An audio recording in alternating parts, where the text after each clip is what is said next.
నమస్తే, welcome to Suman TV. నేను మీ హరిత.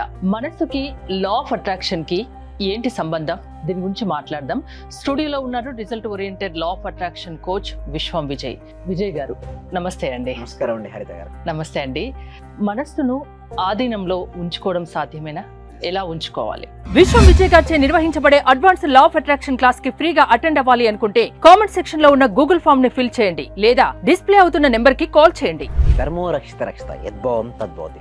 ఎస్ అండి, ఇట్ ఈస్ అ పాసిబుల్ అండి. అయితే మనసును అదుపులో ఉంచుకోవడం సాధ్యమా, సాధ్యమైతే ఎలా అని మీరు అడిగారు. ఓకే, సేమ్ ఇదే క్వశ్చన్ అర్జునుడు శ్రీకృష్ణ పరమాత్మను అడుగుతారండి. ఏంటంటే గాలి కంటే కూడా చంచలమైన స్వభావంగా ఉంది మనసు, ఇట్ ఈస్ అ పాసిబుల్ అని అడుగుతారు. అయితే కృష్ణ పరమాత్మ ఏమంటే ఎస్ నువ్వు అన్నది కరెక్టే, కష్టమే అంటాడు, but it is a possible అంటాడు. అంటే కష్టమైనప్పటికీ కూడా సాధ్యపడుతుంది. ఎట్లా అంటే అభ్యాస వైరాగ్యాల ద్వారా పాసిబిలిటీ అవుతుంది. ఇక్కడ అభ్యాసం అంటే ఏంటంటే హరిత గారు చూడండి, మనకి ఏదైతే మనకు కావాలని మనం కోరుకుంటామో దాని ఎందుకు కంటిన్యూస్గా కాన్షియస్నెస్గా ప్రాక్టీస్ చేయడం అభ్యాసం.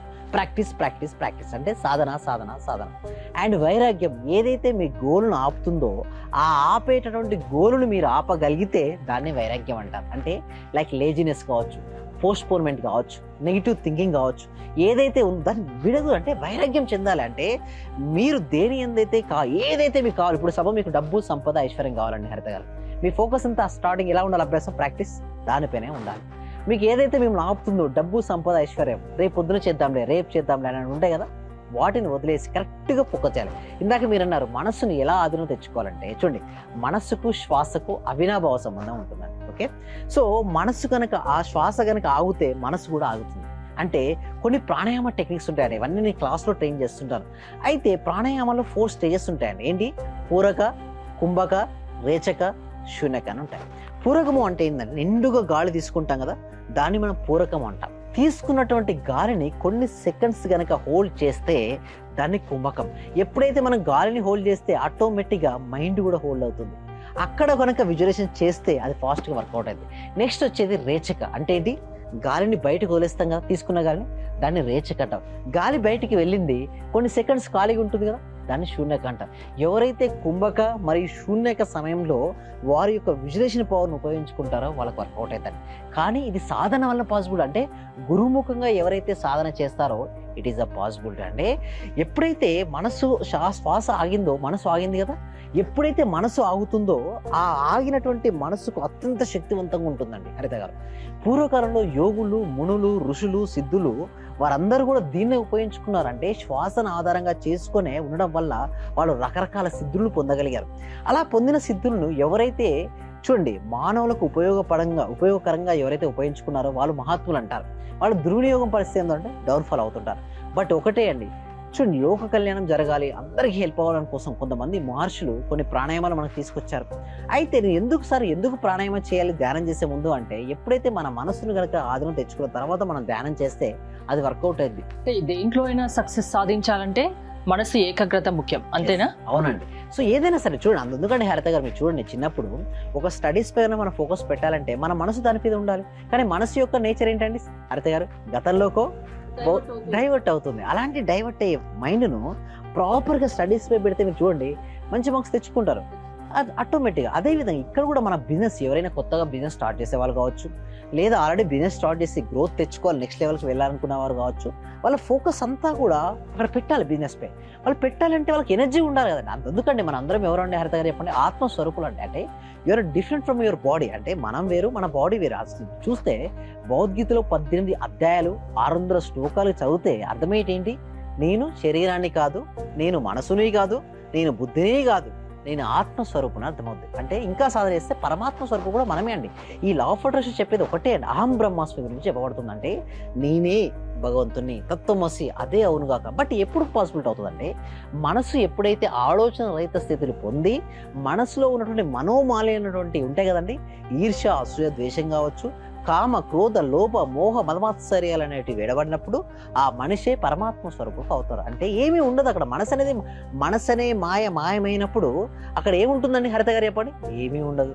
అక్కడ ఆ స్థితిలో ఎవరైతే ఉండి ఆ స్థితిలో నుంచి ఆలోచన రిలీజ్ చేసి ఎక్కడైతే నేను ఏదైతే కావాలని కోరుకుంటున్నానో ఆల్రెడీ అయినట్టుగా మనం చూడగలిగితే గ్రేట్ విజువలైజేషన్ కనుక ఆ స్టేట్లో ఎవరైతే చేయగలుగుతారో వారి సంకల్పాలు సిద్ధిస్తాయండి హరిత గారు. ఏదైనా ఒక బిజినెస్ స్టార్ట్ చేయాలన్నా, ఏదైనా ఒక కార్యాన్ని తలపెట్టాలన్నా 10 రకాలుగా ఆలోచించమని పెద్దవాళ్ళు చెప్తారు. అవును. అంటే లా ఆఫ్ అట్రాక్షన్ ఏం చెప్తుంది? 10 రకాలుగా ఆలోచించాలా, ఒకే రకంగా ఆలోచించాలి? అయితే ఇక్కడ చూడండి, మీరు అనేది కరెక్టే అండి, 10 రకాలు ఆలోచించమని చెప్తూ ఉంటారు. బట్ లా ఆఫ్ అట్రాక్షన్ ఏం చెప్తా అంటే, ముందు నీకు ఏది కావాలో దాని ఎందు ఫోకస్ పెట్టు. నీకు ఇప్పుడు ఏం కావాలి? ప్రాఫిట్ కావాలి కదా. ఆల్రెడీ ప్రాఫిట్ వచ్చినందుకు విశ్వానికి హృదయపూర్వక కృతజ్ఞతని మనసులో చెప్పుకుంటూ ఆ ప్రాఫిట్ వస్తే నా జీవితం ఎలా ఉంటుందో భావిస్తే ఆ దాని ఎందు కాన్ఫిడెన్స్గా అడుగులు వేస్తారు. ముందే నాకు లాస్ అయితే ఎట్లా, ఇది లాస్ అయితే నేను ఏం చేయాలి అంటే, ఒక పనిని స్టార్ట్ అవ్వడానికంటే ముందుగానే అలా ఆలోచించారనుకోండి, ఏమవుతుంది, ఆ పని అక్కడితే బ్రేక్ అయిపోతుంది. లోపల పెద్దవాళ్ళు చెప్తుంటారు కదా, కీడించి అయితే మేలించాలని. చాలా మంచి ప్రశ్న అండి. చాలా మందికి వచ్చే డౌట్ కూడా ఏంటంటే, కీడించి మేలించమంటే దానికి ఈ ఉద్దేశం కాదండి. చూడండి, ఇలా చెప్తారు. అదేవిధంగా ఇంకో నెక్స్ట్ ఎగ్జాంపుల్ కూడా నేను ఇస్తాను. అయితే ఇక్కడ చూడండి, కీడించి మేలించడం అంటే ఫస్ట్ ఒకటి ఉంది మేడం, ఒక డ్రింకింగ్ అలవాటు ఒక వ్యక్తికి ఉంది. ఆ డ్రింకింగ్ తాగితే ఏమవుతుంది? హెల్త్ ఖరాబ్ అయిపోతుంది, అక్కడ పాడైపోతుందా? అక్కడ అది తాగితే ఏముంది? కీడు దాని నుంచి వదిలే. అది వదిలేస్తే ఎలా ఉంటావు?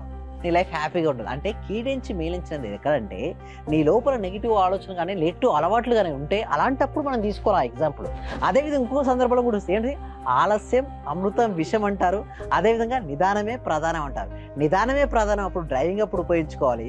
ఆలస్యం అమృత విషయాలు ఉన్నప్పుడు, ఇలాంటి యాక్టివిటీస్ బిజినెస్ అప్పుడు, అంటే ఎగ్జామ్స్ ఇచ్చినప్పుడు, అది ఎగ్జాంపుల్ ఇచ్చినప్పుడు అది ఎప్పుడు ఏ టైంలో మనం ఉపయోగించాలో సందర్భాన్ని బట్టి మనం వాడినప్పుడు అది మన యొక్క గ్రోత్కి వెళ్ళిపోతుంది. అదే కనుక చూడండి, ఆలస్యం అమృతం విషయం అనేసి ఉదయంతో వెహికల్ ఫాస్ట్గా తీసుకెళ్తే ఏమవుతుంది చెప్పండి? అక్కడ కింద పడే ఛాన్సెస్ ఎక్కువ ఉంటాయి. ఆ సందర్భం ఇంపార్టెంట్. అక్కడ నిదానమే ప్రధానం అనేది వెహికల్ అప్పుడు డ్రైవింగ్ అప్పుడు ఉపయోగించుకోవాలి. అదేవిధంగా రేపు చేసే పని ఈ రోజు చేసే పని ఇప్పుడే, ఆలస్య అమృతం అనే విషయంలో ఎవరైతే స్టూడెంట్ ఫాలో చేస్తారో అప్పుడు సక్సెస్. అంటే చెప్పడం కరెక్టే, బట్ ఎప్పుడు ఎక్కడ ఎలా అనేది ఉపయోగించుకుంటే వారి జీవితంలో సక్సెస్ అనేది సాధిస్తారని. సో జీవితంలో సక్సెస్ సాధించాలంటే లా ఆఫ్ అట్రాక్షన్ ఎంతవరకు తోడ్పడుతుంది? 100/100 అండి. అసలు లా ఆఫ్ అట్రాక్షన్ అనేది ఒక జీవన విధానం అని చెప్పొచ్చు. అయితే ఇదివరకు ఎప్పటి నుంచో మన పూర్వీకులు కూడా ఉపయోగించారండి ఈ సబ్జెక్ట్ను. బట్ పేరు మార్చుకుంది అంతే. అది ఇదివరకు ఏంటంటే ఒక జీవన విధానం, బాగుంది అద్భుతం. ఇప్పుడంటే లా ఆఫ్ అట్రాక్షన్ వచ్చి పేరు మార్చుకుందే కానీ ప్రతి ఒక్కరూ ఉపయోగించుకోవచ్చు.